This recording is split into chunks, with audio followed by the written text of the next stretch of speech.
cámaras que están filmando. La tuya es esa, tú vas acá. Sí, ahí ya están.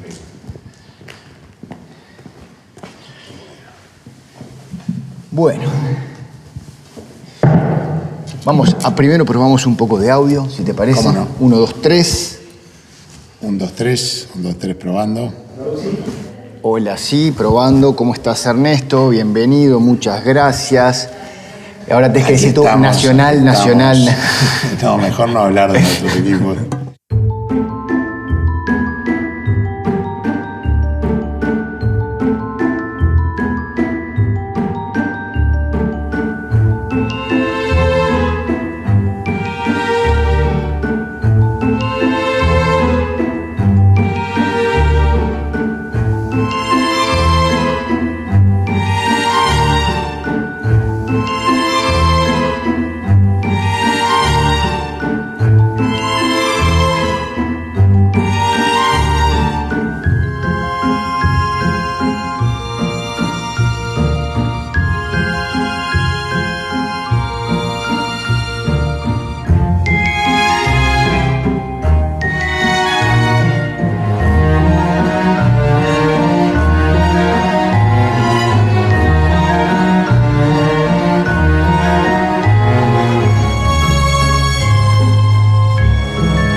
Ernesto, ¿te fue fácil la selección de los objetos? Sí, pero tuve que pensarlo detenidamente antes. O sea, fue lindo el planteo. Me imagino, por una cuestión cronológica, que tenemos que empezar por la foto. Y diría que sí, porque eso es, esa es la niñez. Contame de esta foto, por favor. En esta foto yo estoy disfrazado, vestido de Ladislao Mazurkiewicz. Ladislao Mazurkiewicz fue arquero de Peñarol y de la selección uruguaya.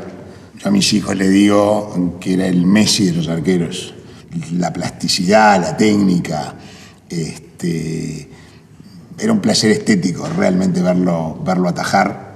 Era una maravilla de arquero. Y yo me hice hincha de Peñarol por él, porque papá era hincha de Defensor. Ah, eso te iba a preguntar. Entonces me vestía como él, me ponía en las mismas posiciones que él, le copiaba absolutamente todos los movimientos. Pero estamos en una época donde los partidos no se veían por televisión. ¿Quién te llevaba al estadio a ver a Peñarol? ¿Con quién ibas? Bueno, a papá me llevaba al estadio. Aunque era Defensor. Hincha de Defensor me llevaba al estadio. De hecho, en mis primeros años de vida vivíamos frente al estadio, en Avenida Italia y Centenario, así que prácticamente era cruzar la calle. Yo respiraba fútbol, jugaba al fútbol, soñaba con el fútbol, transmitía fútbol, imitaba a los relatores y con un amigo grabábamos. ¿Imitabas? Sí, ¿sabés quién era mi amigo con el que imitábamos? Juan Miguel Petit, el actual comisionado de cárceles. ¿Ya tenías esta voz tan particular de niño o ahí eras el que relataba, el que comentaba? Sí, no, yo era el que relataba y Juan Miguel era el que comentaba. ¿Y tenías...? Todavía creo que no, porque de niño no me doy cuenta, porque estábamos todavía en el proceso en que vas transformando la voz en la adolescencia. Después, ya en la adolescencia adquirí esta voz difónica que requiere, para que se corrija foniatría, empecé 5 veces la foniatría, que eso implica una reeducación de la voz. Sí, respirar y las vocales, sí, y abrir el diafragma. Y la verdad que te confieso que no tuve nunca la paciencia y la persistencia para poder superarlo. Ahora es interesante que cuando Gonzalo Moreira nos hizo el jingle de campaña, me dijo, no me vayas a cambiar esa voz, ¿no? Dice, porque la vamos a usar y todo el mundo la va a reconocer. En fin, es la primera vez que alguien me dice, no me cambies esa voz, así que me reconcilié con mi propia voz. Ernesto, este niño, hincha de Peñarol, que tiene su ídolo Mazurkiewicz, ¿en qué momento se da cuenta de que es uruguayo, pero el padre es de Macedonia, la madre es de Cuba, pero de origen turco-judío? ¿En qué momento empezás a armarte este puzzle y a tratar de entender qué es eso? Realmente no me costó para nada armar el puzzle, porque mamá llegó de Cuba cuando tenía 5 años. en fin, o sea que mamá es más uruguaya que el mate. Y papá, que ya vino no sé, sobre los 20 años, se enamoró del Uruguay a primera vista. Pero tu padre es de Macedonia. Papá es de Macedonia, vino después de la guerra. Después de la guerra. Después de la guerra. Viajó con unos primos hermanos a América Latina. Los primos hermanos se radicaron en Chile. Y lo invitaban unos amigos a venir a Montevideo. Y dijeron, mirá, Manuel, te vas a sentir muy cómodo en Montevideo. Es una ciudad que te va como anillo al dedo. Y la segunda noche, estando aquí, salieron a recorrer 18 de julio. Y de golpe el grupo de amigos, uno de sus amigos le dice, ¿sabés quién es ese señor? Papá no tenía ni idea. Dice, es Luis Valle, el presidente de la República. Y me contaba papá del brazo de su señora mirando vidrieras y sin custodia. Ese día supe que del uruguayo no me iba más. Fue amor a primera vista. ¿Te dice tu papá? Me dice papá. Y para él lo era, había venido del infierno y... Porque él, familia judía, su familia muere en el... familia la perdió entera. Perdió a sus padres, a sus 3 hermanas. Desaparecieron en algún campo de exterminio. ¿Y vos nunca le preguntaste, nunca dijiste quiero volver a la ciudad donde naciste, papá, quiero ir a Macedonia, reconstruir ese...? Mirá, papá, esto es... Hay quienes padecieron el holocausto que optaron por tener una actitud militante y expansiva para que el recuerdo nunca, para que esto no cayera nunca en el olvido. Y hay otros que para poder sobrevivir a la tragedia bloquearon la vida anterior y la borraron. ¿Ese es tu papá? Ese es papá. ¿Cuándo murió él? Murió en el año 2015, en febrero, 25 de febrero del 2015, hace 4 años y medio. Todavía lo extraño, todos los días. Todos los días. ¿Qué es lo que extrañas de tu papá? Lo extraño a él. Él me llamaba todas las noches 10 menos 5. Ese era su ritual. Y hablábamos por teléfono, a veces 3 minutos, a veces 2 minutos, a veces 10 minutos, dependía del día. Y en fin, pero yo hacía equilibrios múltiples para tratar de tener esa conversación, porque él me decía, tú no te preocupes, dice, solo dame un llamadito porque solo con escucharte la voz yo ya me voy a dormir tranquilo.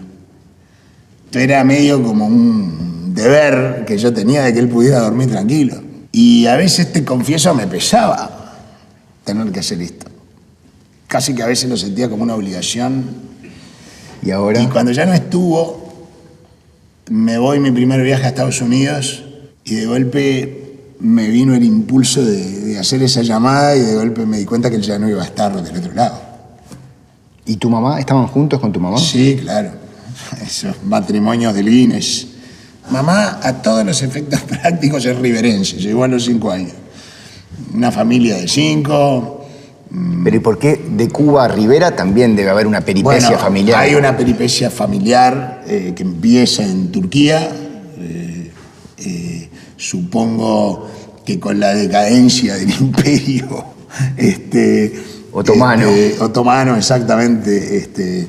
Alguna gente emigró a otras partes y después en algún momento, y había una emigración muy fuerte de Turquía a Cuba, que se ve que en aquel momento ofrecía ciertas oportunidades. Y bueno, en el momento que vienen era el momento de esplendor de Argentina y Uruguay. En los años 20, 30, esto era... Paraíso. Sí, en el año 50, yo digo, hace 3 generaciones apenas, lo pongo más cerca, cuando llegó papá, ni que hablar cuando llegó mamá. Uruguay era el país número 17 en ingreso por habitante en el mundo. Un trabajador uruguayo ganaba 50% más que un español. Estábamos en la misma liga con Alemania, con Bélgica, con Francia. Este era un país de primera de verdad. La idea de que la Suiza de América, la tacita de plata, son un mito. Ningún mito. Eso es lo que fuimos, un pequeño país modelo. Ya vamos a ir a esa dimensión. Déjame cerrar esta historia. Ahí se conocen en Piriápolis. Se casan a los pocos meses. Y ahí es que se van a venir a Italia Centenario a vivir, que es Ese fue donde me arrancaba. En Avenida Italia y Centenario vivía, creo que fue hasta los 5 años. La del pasacassette es una historia muy linda porque tiene mucha vida ahí adentro esto. ¿Y qué pasaba con este pasacassette? Este pasacassette tiene toda la historia de mi adolescencia metida aquí adentro. Mirá, primero, yo aquí escuchaba fútbol. Acá los partidos, los relatos. Seguro. Yo siempre digo a los jóvenes, miren, los relatores eran novelistas. Si uno viera el partido que relataban, uno diría, pero este no es el partido que estoy viendo. Te novelaban el partido. Era mucho mejor escucharlo que verlo. Era extraordinario, realmente extraordinario. Acá escuchaba música y grababa música. Aquí está su disco, en Monte Carlo. ¿Y qué escuchabas de y uno música ahí? esperaba. A mí me encantaba, y ahora esta es la historia de nuestra banda, yo escuchaba mucho en esa época lo que llamábamos porteñadas. Los Náufragos, Safari, Abracadabra, que toda música de esta muy edulcorada, que te entraba rápidamente y que era muy entretenida.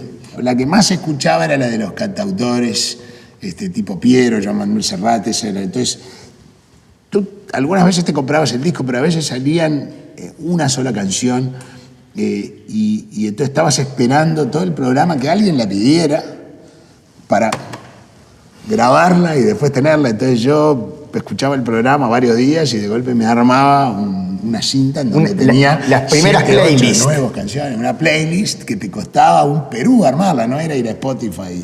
¿Hoy tenés una playlist? Sí, tengo una playlist que me ayudó a armar mi hijo. ¿Y qué tiene la de hoy? Los cantautores de todas las épocas.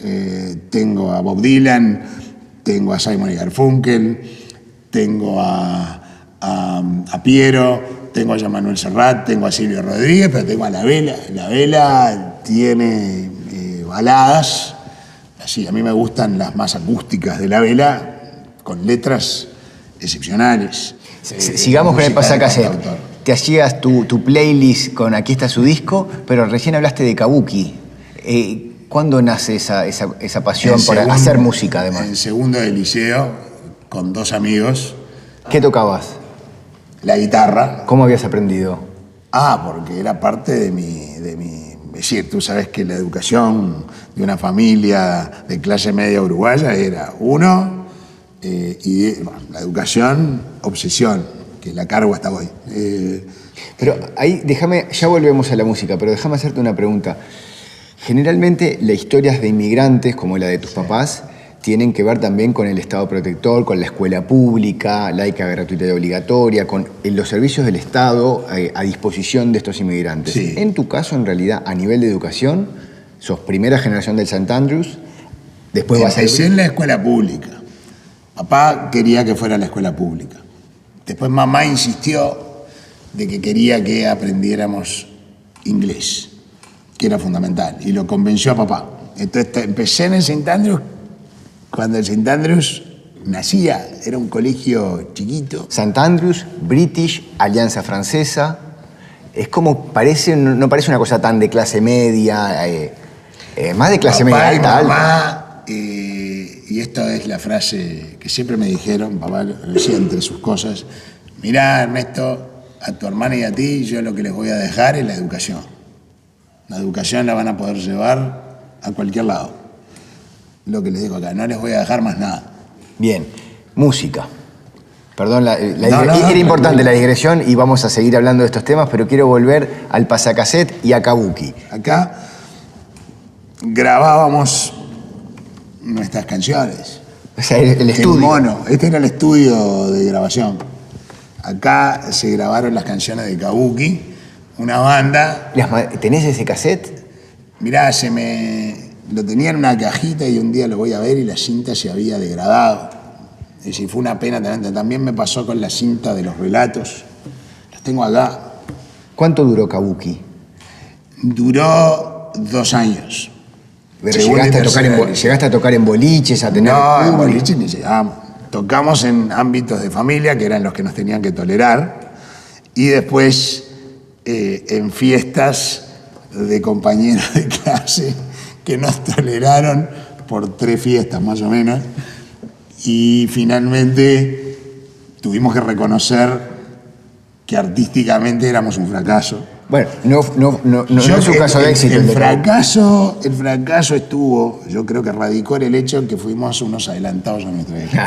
Tocábamos música en español comercial en un momento es una autocrítica en que un poco... no tenía derecho de ciudad. 20 años después la música latina se impuso y no sé si Kabuki no habrá tenido algo que ver con ese movimiento.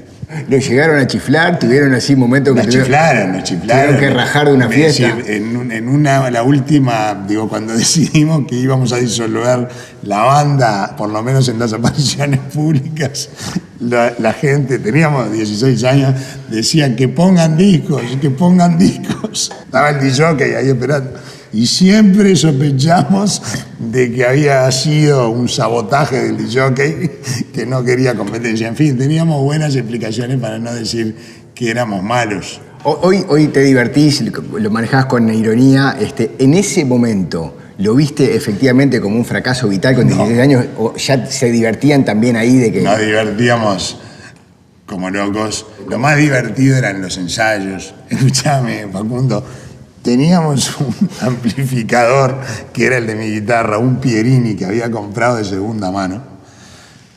Y ensayábamos en casa de Frankie y cuando pasaban la aspiradora, estábamos ensayando, el ruido de la aspiradora se reproducía en el amplificador, hacía...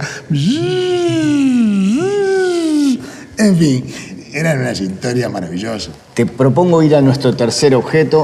Voy a dejar este por acá, que es este reloj despertador, me imagino. Este es un reloj despertador que me regalaron mis padres para un cumpleaños en mi adolescencia. Y a mí, digo, miren esta joyita. Y era simultáneamente cajita musical. Acá tiene la cuerda de la cajita musical. Entonces el despertador era este.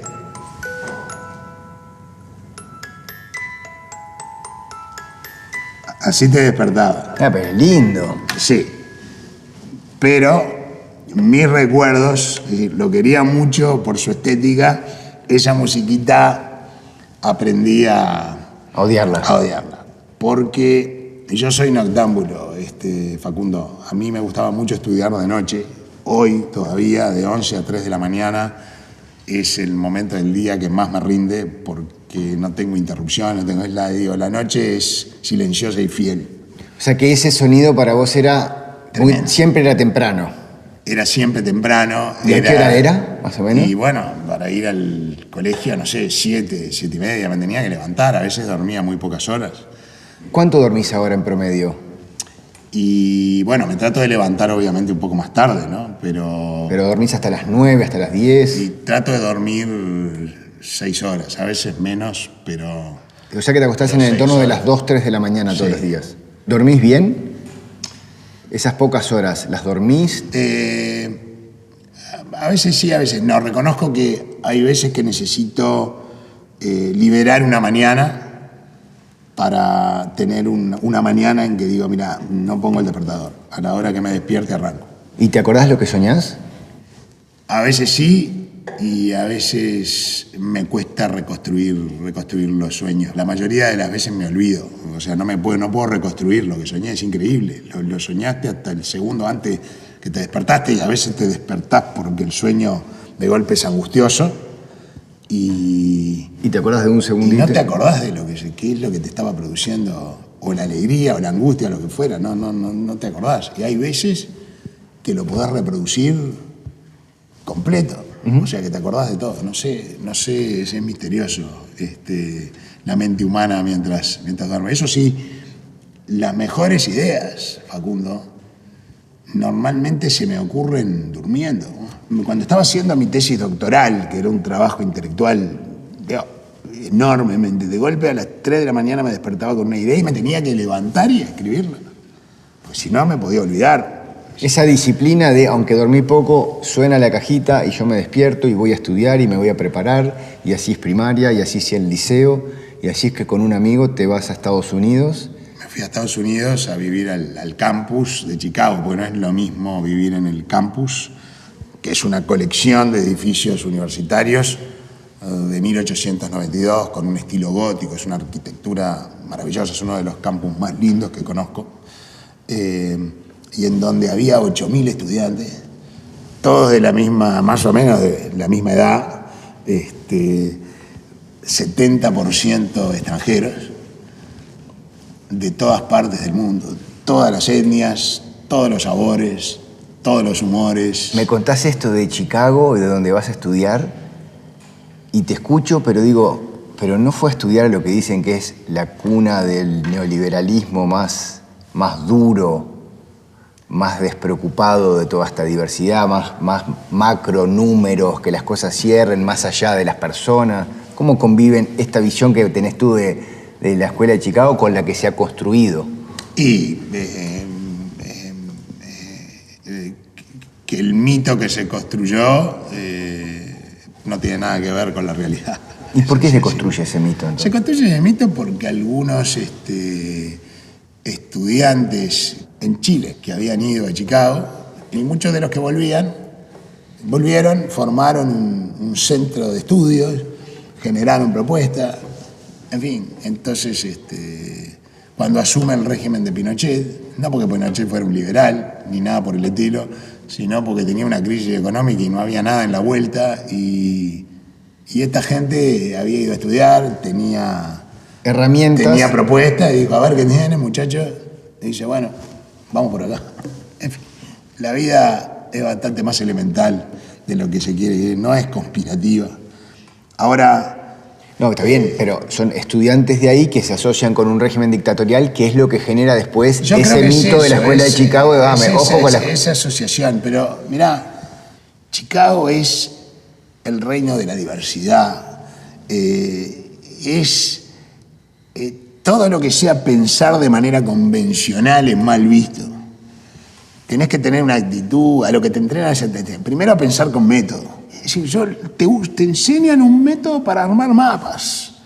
Y ese mapa te permite entender la realidad, y a ese mapa yo le puedo hacer preguntas que yo no puedo hacer en la realidad, porque no es una ciencia física que yo pueda hacer un experimento. Vos no podés experimentar con la gente.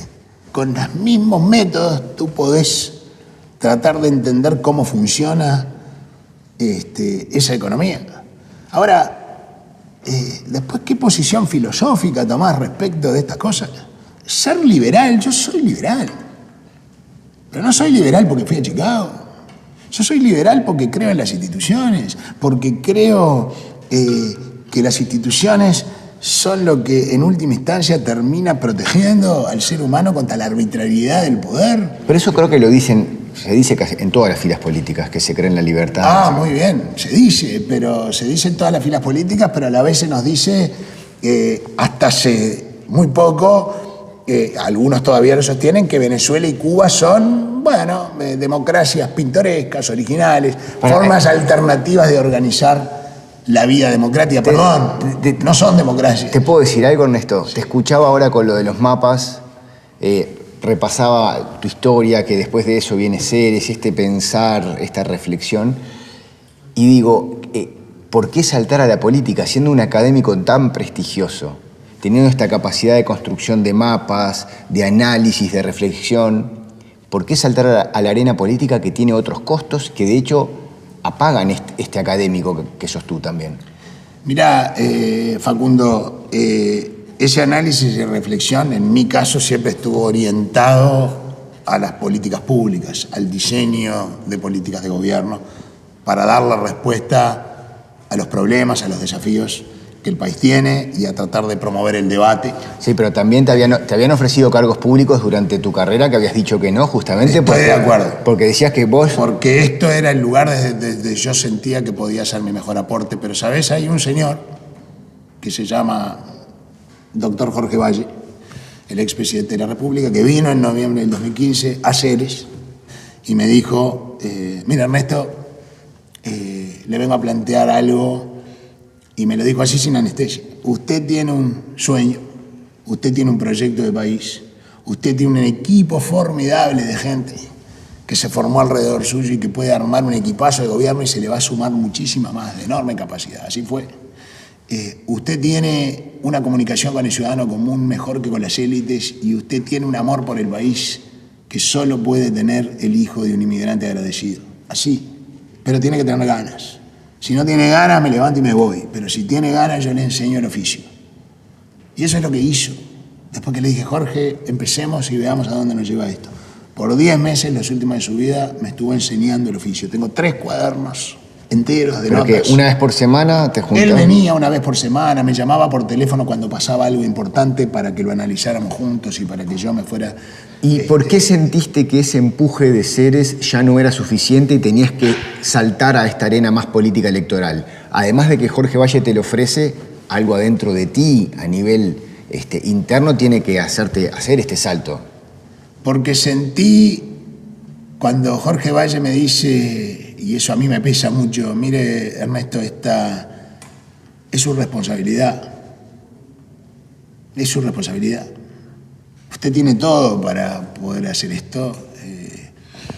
Se lo debe al país, lo tiene que hacer. Y hay veces en la vida que uno elige, como le dije a mis hijos, y hay otras que uno asume su responsabilidad.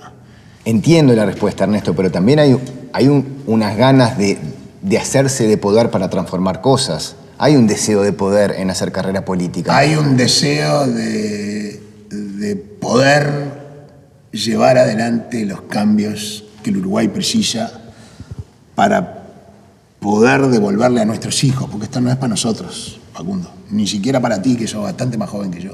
Esto es para nuestros hijos, para devolverle a nuestros hijos ese pequeño país modelo al que llegó mi padre. ¿Quién te llama y te dice, Jorge Valle tuvo un accidente? Mirá, me enteré a la otra mañana y para mí fue un golpe tremendo, porque era como que esto que era un proyecto en ciernes, sobre el cual yo no estaba decidido aún. Pero, o sea, que él muere sin saber que vos vas a ser candidato. No lo sabía. No lo sabía, pero yo sé que lo presentía. Él sabía que yo iba a honrar en eso su deseo. Y nada, me fui a la Brookings Institution, que es en Washington, donde yo dirigía el programa latinoamericano y tenía que viajar ocasionalmente, y les pedí, porque ellos tienen mucha gente de la política excepcionalmente experiente. Entonces me presentaron mucha gente que tenía mucha experiencia en las distintas facetas de la política, cómo montar una organización política, cómo financiarla, cómo organizar la comunicación, cómo armar una organización de voluntarios. Y armé un proyecto, volví al país y dije, si puedo hacer esto, que no era obvio, porque era un enfoque de la política muy distinto al habitual. Pero dentro de un partido fundacional y tradicional. Un partido fundacional. Podrías haber dicho, para esto necesito crear un partido nuevo. Podría haberlo dicho, pero no lo hice, y no lo hice porque las instituciones se cuidan, se veneran. Entonces nuestra idea fue refrescar, reenergizar, renovar al partido, pero con una cultura política distinta que la que venía antes. Me decía Jorge Valle esto, mira Ernesto, lo primero que le van a decir a usted, se lo van a repetir una y mil veces, mire Ernesto, ¿sabe qué pasa? Usted no entiende nada de política, no entiende nada. ¿Y sabe qué le digo yo? Usted no entiende nada de política. No entiende de nada de cómo se hace política. De lo que usted entiende, pero todavía no sabe que entiende, es de cómo se va a hacer política. ¿Y a tu mamá cuando se lo decís? Mamá, pobre, no quería saber de nada.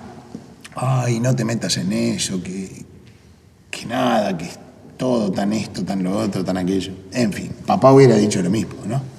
¿Por qué crees que la mayoría tiene esta imagen de la política? La que tiene tu madre, tu hijo, dice, no te metas, es duro, es ingrato, mucha gente desconfía de la política.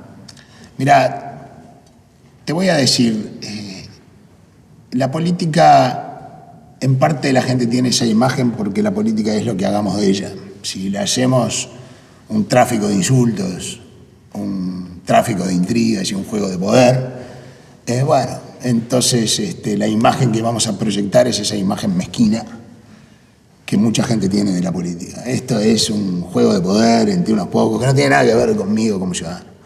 Si la transformamos como espero que hayamos logrado transformarla con Ciudadanos en vocación de servicio. Yo no estoy acá. Pero Ernesto, vos me decís eso, perdóname, me decís eso y yo pienso lo que fueron las pujas con Sanguinetti, ahora las pujas con Bordaberry. Hay un juego de poder en la política. Entonces, también cuando los políticos dicen la política no es un juego de poder, es servicio, es mirar al ciudadano, es difícil creerles a ustedes porque después sabemos que hay un juego de poder. Hay un juego de poder. ¿Por qué no dicen la política es un juego de poder? Durísimo, lleno de mezquindad, pero en el también...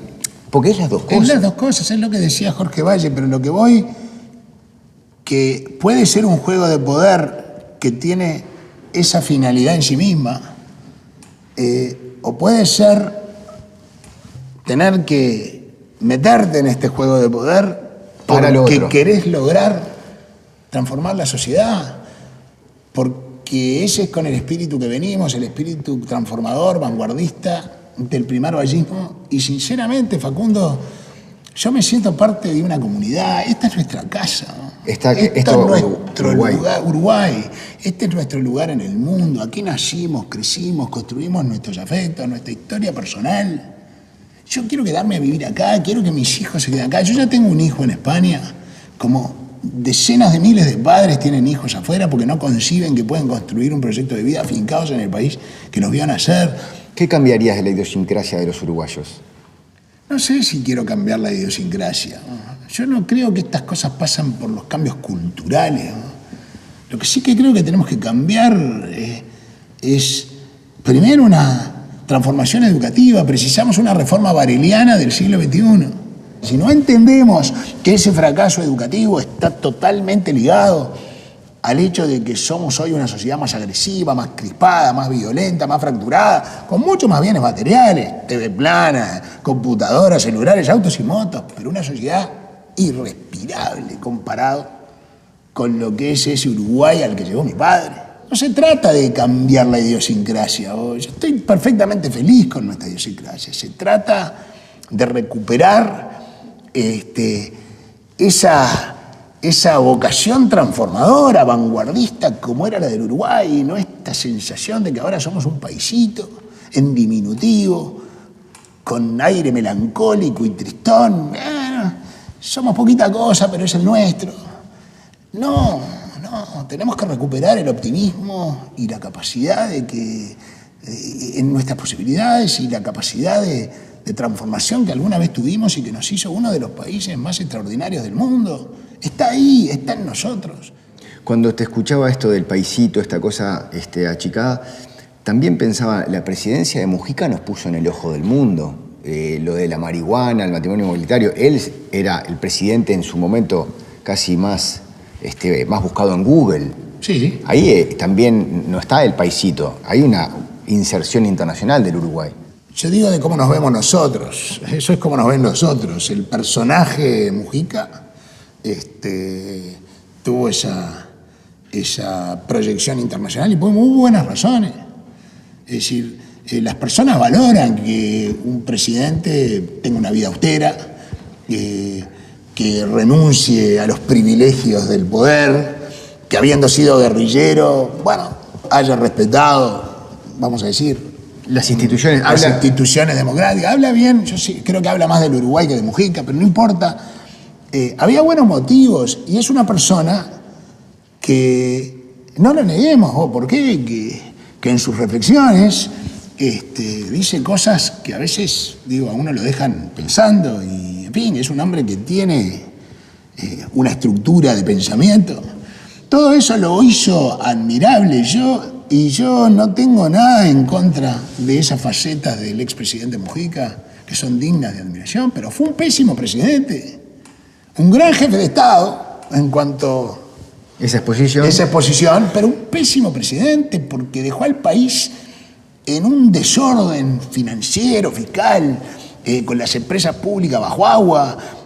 Fue un caos la administración Mujica. ¿Qué aprendiste en estos meses dedicados 100% a la política?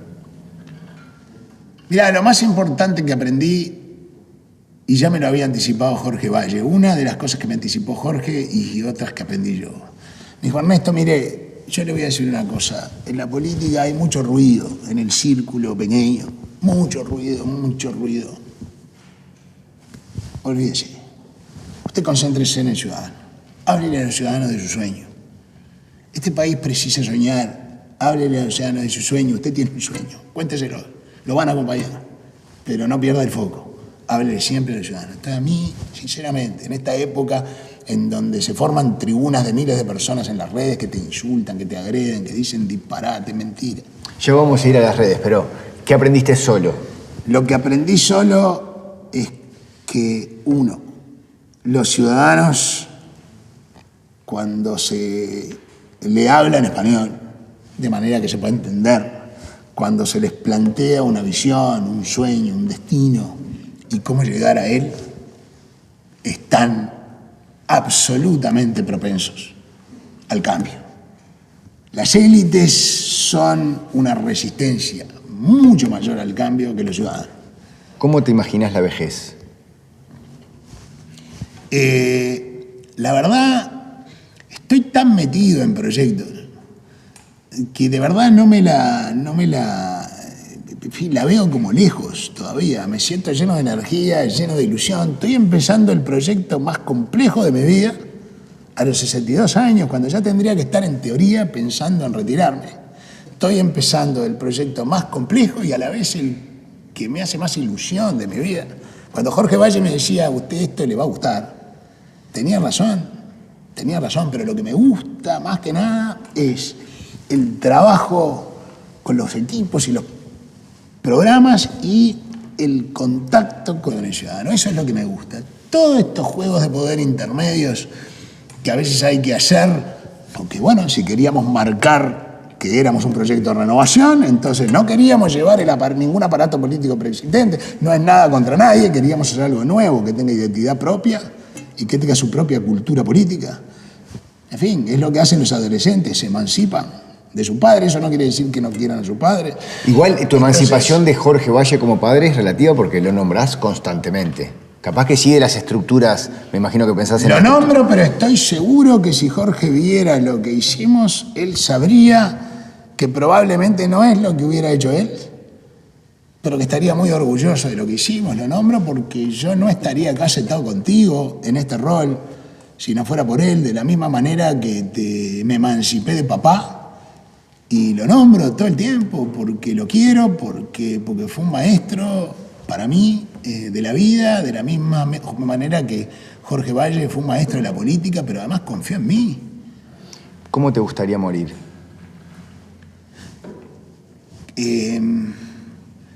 Creo que así como creo que nos gustaría a todos, es decir, pasando de un sueño al otro. ¿Crees que hay algo después? No. Creo que es aquí y ahora. ¿Cómo lograron mantener el matrimonio durante tantos años, criando los hijos? La verdad que no me cuestioné cómo lo logramos, pero sí le digo a los jóvenes, siempre, digo, miren, nos venden esta idea muy romántica, esa suerte de enamoramiento pasional de los primeros momentos. Sí, bueno, encontraste tu media naranja y... Yo digo que el matrimonio es algo bastante más complejo, difícil y más lindo que eso. Porque eso finalmente es algo que te ocurre. ¿Por qué? Los filósofos escriben mucho sobre eso. ¿Por qué entre miles de personas que circulan por tu vida hay una que de golpe captura tu atención? ¿Qué es lo que genera ese deslumbramiento? Es un misterio. Pero hay una sola persona que te va a generar ese deslumbramiento entre miles. Pero después, finalmente, lo que estás construyendo es una amistad. ¿A qué le tenés miedo, Ernesto?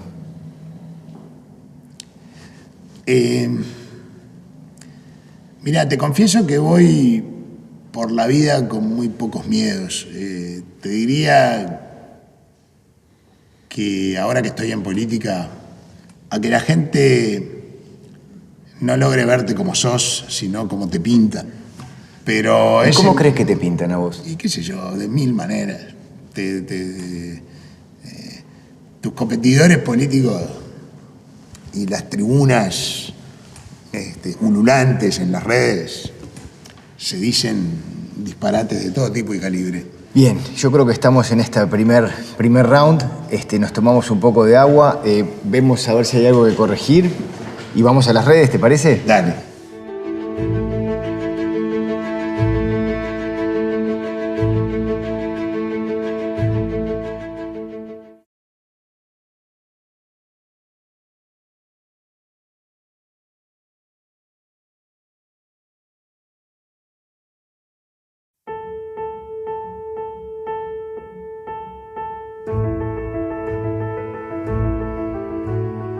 Estuvimos estudiando tus redes con la gente de Wi-Fi para de cerca. Tu primer tweet es del 12 de mayo de 2015. Sí. Y es en inglés. Sí. Estaba en la Brookings, que es un instituto en Washington, el más prestigioso del mundo, dicho sea de paso, que se dedica a lo mismo que Ceres, en distinta escala, al diseño de políticas de gobierno y a promover su debate. La experta en redes de Brookings me dice: Ernesto, tenés que tener una cuenta de Twitter. Dije: mirá, Alison, Twitter no es para mí. Porque a mí me gusta pensar y decir algo cuando... Hilvanar. Sí, y decir cosas cuando tengo que decirlas, ¿no? Cuando tengo algo que decir, no porque tengo obligación de decirlas, porque en Twitter tenés que tener presencia más o menos cotidiana, porque si no, digamos, no sos un actor en Twitter. Entonces no me podía convencer. Hasta que me dijo: mira, Ernesto, yo te voy a decir una cosa, es bastante egoísta la actitud que estás asumiendo. Digo: ¿cómo? Sí, porque tú tenés unos conocimientos, una capacidad de análisis, una capacidad de reflexión y por ende mucho para dar, que te lo estás guardando para ti. Tú tenés la obligación de compartirlo. Y ahí es que abrís esto, hace 4 años. No es que abrí, me dijo: ¿esta es tu cuenta? Esta es tu cuenta. Hacé el primer tweet, digo, hago en inglés o en español, y mirá, tu cuenta va a tener que ser bilingüe. 2017 te abrís tu perfil de Facebook, esta es tu primer foto, no sé si te acordás ahí abajo, ¿la ves? Sí, me acuerdo. ¿Esta? No, esa. Sí, esa me acuerdo de esa foto, sí, porque fue de una conferencia. Y esta es tu primer foto que posteás en Instagram, 29 de julio de 2018. Esto es con un grupo de jóvenes. Ya el 29 de julio del 2018 ya había anunciado que iba a ser candidato, y esa es una reunión con un grupo de jóvenes contándome las ilusiones que tenían con este nuevo proyecto que empezaba a asomar en el horizonte. Abrir cuenta en Instagram es una sugerencia que se te hace de comunicación política, o vos naturalmente fuiste abriendo, bueno, ya me hiciste la historia de Twitter, pero después Facebook, Instagram? No, Twitter la abrí yo casi que puesto contra la espalda y la pared. Bien. Pues largate al agua y empezá. Facebook era una necesidad, en cierto sentido, porque tiene mucho más penetración que Twitter. Y Instagram ya es un instrumento que el equipo de comunicación sugirió que era importante a los efectos de la campaña. Pero la única cuenta que manejo yo personalmente, todavía hoy, es Twitter. Ahora me vas a contar, en Facebook de los precandidatos venís cuarto, ya superaste los 41.000 seguidores. En Instagram venís tercero, ya estás cómodo arriba de los 20.000. Y en Twitter también estás tercero, arriba de los 50.000. En total hiciste 6.772 posteos, 775 en lo que va del año. Sos el candidato que más interactúa en redes con otros candidatos, pero se nota claramente un quiebre en tu comunicación a partir del uso de la ironía y más confrontativo que los primeros tweets. Imagino que esto es la llegada de Bernaza al comando de campaña. Sí, Pancho empezó en el comando de campaña en enero, fue decisivo su participación. Era un equipo muy talentoso el que tenemos, enormemente talentoso, pero muy joven, y yo que no soy joven en la política. Quiere decir que faltaba alguien con experiencia, más allá de su capacidad como publicista, y me dijo algo muy simple: Ernesto, mirá, yo charlo contigo y vos sos un tipo transgresor, frontal, que dice las cosas que piensa sin anestesia. Y tu figura pública es una figura aburrida, ¿no?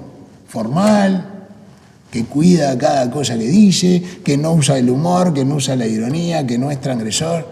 Me dice, yo quiero que tu personalidad política se parezca a ti. Que además dio la casualidad que es lo que hace que empieces a repuntar en las internas, sobre todo este tuit del 5 de abril de 2019. Pero también es el conocimiento, ¿no? O sea, ese repunte era algo previsible en la medida que todas las encuestadoras nos decían la conversión conocimiento a predisposición a votar tuya, Ernesto, es altísima. La gente que te conoce enseguida genera un vínculo de confianza contigo y tiene una altísima predisposición a votarte. Tenés que hacerte conocer, tu competidor es el desconocimiento. Yo, Ernesto Talvi, prometo crear 300.000 puestos de trabajo, triplicando la mezquina oferta de Sartori de solo 100.000. También prometo hacer todas las calles embajada y regalar bizcochos las tardecitas de domingo. Tremendo plan de gobierno el mío. ¿Este lo escribís tú? ¿Le decís a tu equipo o directamente lo tuiteás así sin decir agua? Muchas veces yo soy una persona que consulta mucho con mi equipo, escucho mucho y cambio de opinión. A mí yo les digo siempre a todos, yo soy fácil de convencer con argumentos. No me tiren con la teología por la cabeza porque así no me convencen con nada.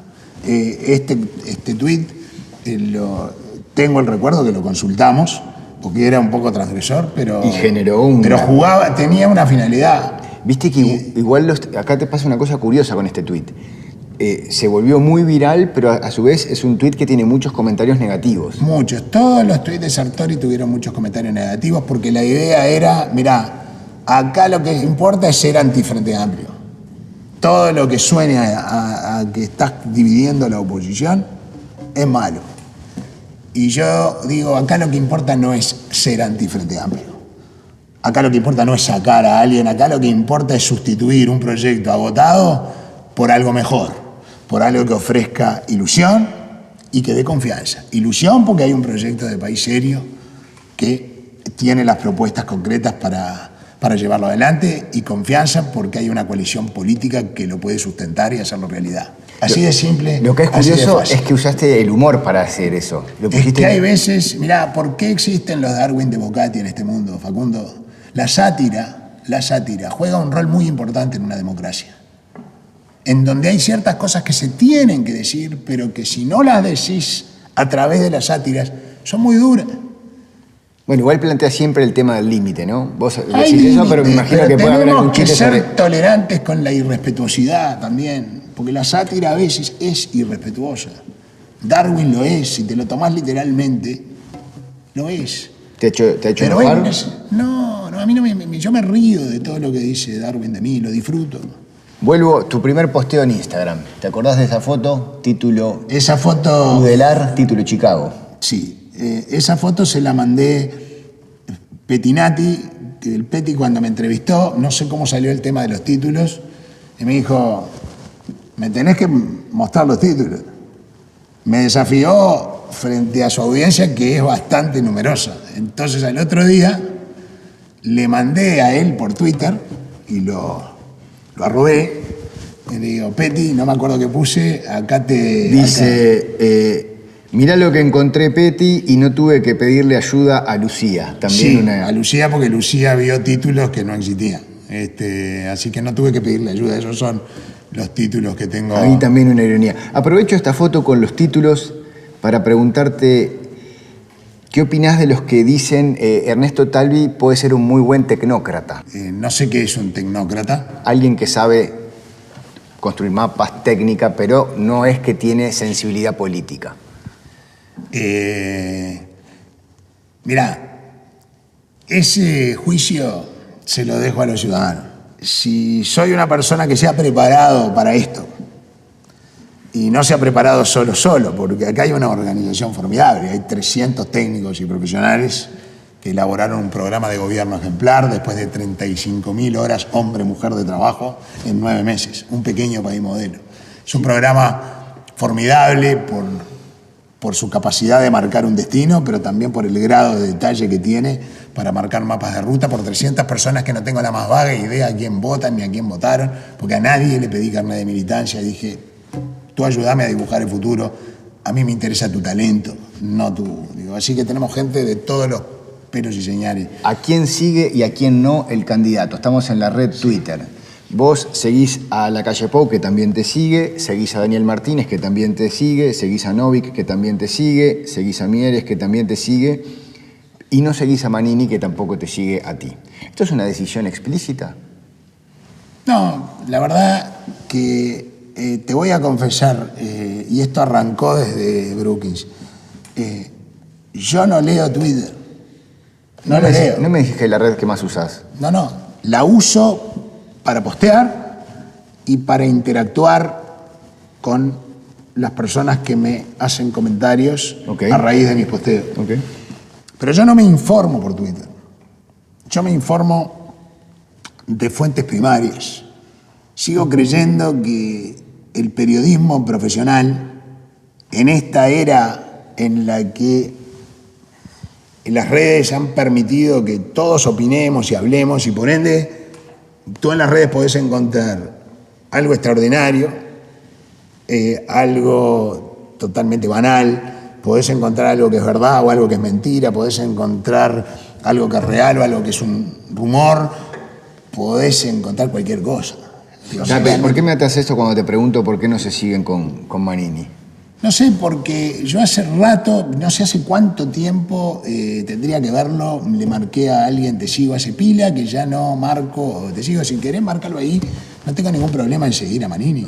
En Instagram no seguís y ninguno te sigue, ahí no se genera interacción. Igual viste que Instagram también... No lo manejo yo. Y es la red como más de la vida privada. ¿Cómo ahí ha habido también una decisión familiar de qué fotos postear, qué no, cuánto involucrar a la familia? Yo trato de que sea lo menos posible porque yo no tengo por qué endosarle a mi familia una vida pública que elegí yo. Mis hijos quieren mantener su privacidad y yo tengo que respetarla, y mi esposa quiere mantener su privacidad y yo tengo que respetarla.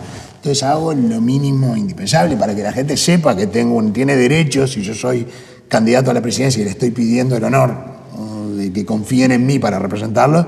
Bueno, tienen que saber que estoy casado, que tengo 2 hijos, que tengo familia, pero yo no tengo por qué invadir, y los ciudadanos lo entienden. Sí, pero también viste que las redes lo entienden los ciudadanos, pero también las redes han traído mucho esto, ¿no? Quieren ver Ernesto Talvis viniendo de hacer deporte. El que quiera exhibir toda la faceta de su vida, que las exhiba. Yo no soy así. Soy una persona que soy bastante pudorosa y cuidadosa con mis aspectos privados. Yo sigo yendo a nadar. Ahora no puedo todos los días, pero voy ahí con mi bolso, me meto en el club, nado como nadé hasta ahora, siempre. Pero no tengo por qué andar, nunca lo hice, no lo tengo por qué hacer ahora. ¿Por qué tengo que andar diciendo ahora estoy nadando, ahora estoy cenando, ahora me estoy lavando los dientes? Aunque te digan que mañana eso puede hacer aumentar la cantidad de... Hay muchas cosas que me dijeron, no le pegues a Sartori que no te va a rendir electoralmente. No hables del campo de la manera que te está jugando porque hay muy pocos votos en las áreas rurales. No le pegues a Manini porque perdés votos por derecha. Hablando de eso, voy a tu interacción con otros candidatos, que es bastante. Ahí hay justo una foto con Pablo Mieres y con Luis Lacalle Pou. Hablas mucho con ellos, se muestra siempre respeto. Bueno, en esto que hablabas de las campañas sucias, tuiteaste varias cosas de nuestra solidaridad. Luis, vamos a enfrentar entre todos los que estamos en esto de buena fe estas prácticas inescrupulosas que pretenden prostituir lo más sagrado, nuestra democracia. Así es. ¿Te ha pasado de que alguien te diga, mirá, tengo estas estrategias de redes, tengo esta manera de hacer que tus tweets o tus posteos lleguen a 2.000 millones de personas más, así y así? ¿Alguien te lo ofreció como un servicio? Cuando estás en esto te vienen a ofrecer un montón de servicios. Yo tomé decisiones de que iba a trabajar con gente con la que tuviera conocimiento y confianza y que fuera uruguaya. Punto. Quiero volver un segundo a esto de la economía, porque yo te escucho y no es un tema tan central en tus intereses existenciales, lo económico en el sentido técnico. La economía es una ciencia social, Facundo, y por ende una disciplina humana que tiene como centro y como preocupación el ser humano, y el ser humano interactuando en sociedad con sus semejantes. De vuelta te pregunto, ¿por qué tenemos la imagen de que los economistas no están preocupados de eso en general? Porque estamos en muchos casos hablando de del déficit fiscal, de que esto subió, de que esto bajó, de que el PBI, de que tanto por ciento del PBI. Que las prime, las subprime. Yo no soy ese tipo de economista. Yo soy un economista que se ha formado en una disciplina que es una ciencia social y por ende humana. El día que se pierda ese contacto básico con el ser humano, entonces te perdiste el norte, ¿no? Perdiste el norte. ¿Cómo explicás el dolor cuando te toca recorrer las zonas más carenciadas? Esa gente que vos decís no tiene la posibilidad de hacer florecer sus capacidades. ¿Cómo vivís con esa angustia que también palpás? De esa manera, con angustia. Con angustia porque lo vivís como una injusticia innecesaria, que hay un montón de gente sufriendo y no tendría por qué estar. Tenés que empatizar con su sufrimiento, sentirlo en carne propia, para tratar de que esas familias tengan otro futuro posible y que no quede sellado el futuro de sus hijos por el barrio en el que nacen, que son nuestros 136 liceos públicos modelo.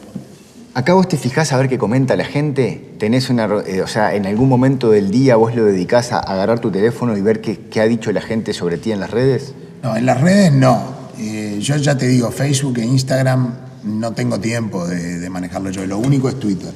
Solía mirar con bastante detalle los comentarios para poder interactuar. Hoy tengo mucho menos tiempo y además ha aumentado muchísimo la cantidad de interacciones. Retweets, me gusta y comentarios.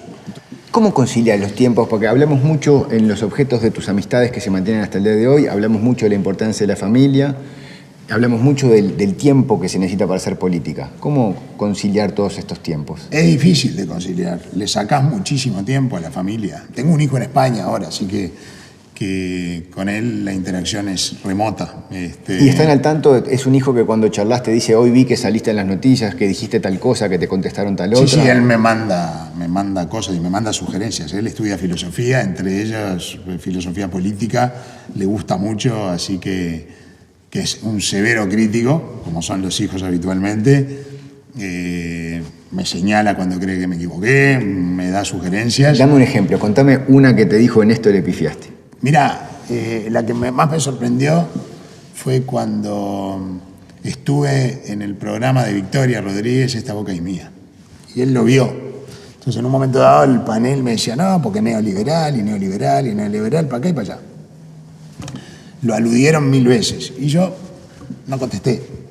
Seguí hablando de lo que tenía y dije, no, me voy a poner a filosofar sobre neoliberal, los motes que te ponen. La gente es más inteligente y te va a juzgar por lo que te escuche decir, por cómo te vea actuar, que por los motes que te ponga. Entonces todo el mundo me había dicho que bien que estuviste en no entrar en eso, en fin. Mi hijo me dice, papá, me dice, loco, porque así no saben a los hijos, ¿no? Viejo. Loco, ¿qué? Dice, te trataron ahí de neoliberal, esto que lo otro, y no atinaste a decir nada. Nada, dejaste que te llenen la cara a dedo. Digo, pero está bien, pero no quise. No. Me dice, vos sos un liberal progresista desde que yo tengo uso de razón, papá. Ser liberal progresista tiene derecho de ciudad en la filosofía política, no es ningún invento tuyo. Dice, definite o decí lo que es ser un liberal progresista, decilo. Dije, bueno, decime tú qué es ser un liberal progresista. Me dijo, perfecto, yo te mando por escrito. No, pará, ahora me tenés que decir qué es ser un liberal progresista. Contame ese me escrito, dijo, resumí. mira, esto es lo que me dijo. Primero y antes que nada, sos filosóficamente liberal. Crees en las instituciones, en la separación de poderes, crees en el gobierno de la ley como el único antídoto. Y sos progresista porque tú crees que por el solo hecho de que alguien nazca en el territorio de la República tiene un derecho fundamental a una vida digna y que es obligación de la colectividad a través del Estado asegurársela. De mi parte, está pronto. ¿Para ti? Más que pronto. Gracias, Ernesto. Gracias a ti, Facundo.